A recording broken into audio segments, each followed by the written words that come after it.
Hi, my name is John Hines and I'm a physical therapist specializing in orthopedic and sports rehabilitation. In this short video, I'm going to talk about the importance of technique and running cadence.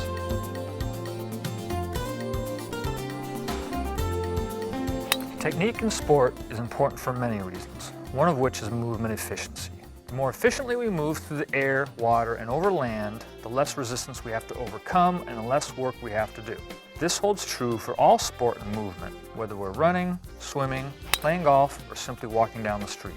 Efficient movement also means less stress on the body, especially with repetitive, high-impact sports such as distance running, which creates a lot of force that must be absorbed and distributed through the joints and the muscles of the feet, ankles, knees, hips, and spine. Included in good run technique is cadence. Literally speaking, cadence is a measure of time used to describe a balanced rhythmic flow that can be applied to music, speech, and movement alike. Cadence is also used to define a runner's turnover rate, or the number of steps taken per unit of time, usually 1 minute.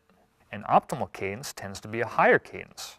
Most beginning and recreational runners have a cadence of 160 to 165 steps per minute, compared to the more experienced and competitive runners who might average 180 or higher.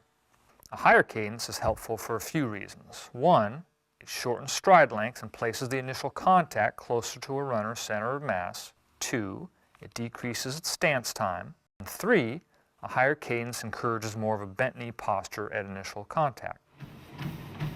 Here's an example of a cadence of 160 steps per minute. When compared to the higher cadence, you'll notice a long, more loping stride with a heavy heel strike. There's more up and down movement or vertical oscillation, and the knee is straighter or more extended at initial contact.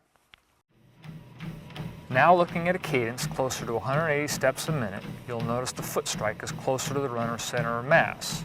This helps reduce the braking effect. Every time the foot hits the ground, it acts like a brake or resistance that has to be overcome in order for the body to move forward and over the foot. The further out in front of our center of mass the foot falls, the greater the resistance. The closer to the center of mass, the less resistance.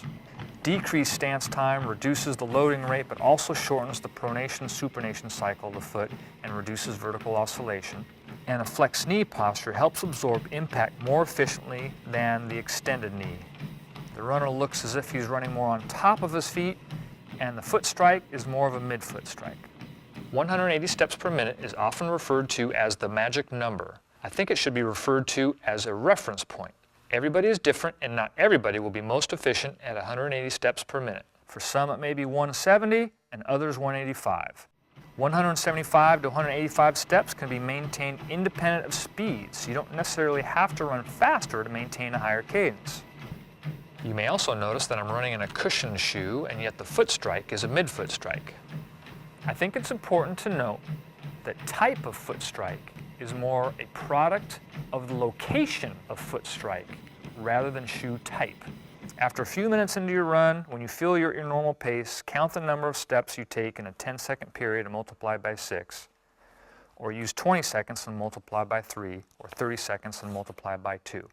Using 10 seconds, if you find yourself at 23 to 26 steps per minute, just shorten your stride. Maintain your pace, but shorten your stride. A higher turnover rate does not necessarily equate to increased speed, and the average runner does not need to necessarily run faster to increase their cadence. The new cadence will probably feel awkward at first, and the further you are from 176 to 180, the more awkward and unnatural it will feel, but keep at it. Get the feeling you're running on top of your foot strike and not behind. As you shorten your stride, it's common to lose some flex in the knees and run a bit more stiff-legged. If you find yourself doing this, exaggerate your knee flex by lifting your knees and lifting your heels towards your butt while maintaining the shorter stride. Stay relaxed in the shoulders with a slight forward lean at the hips and maintain a neutral posture. So the next time out, count your steps, see where you fall on the cadence spectrum, and if you're not already near 175 to 180 steps per minute, try shortening your stride and running more on top of your feet. Don't be surprised if some of your aches and pains suddenly disappear.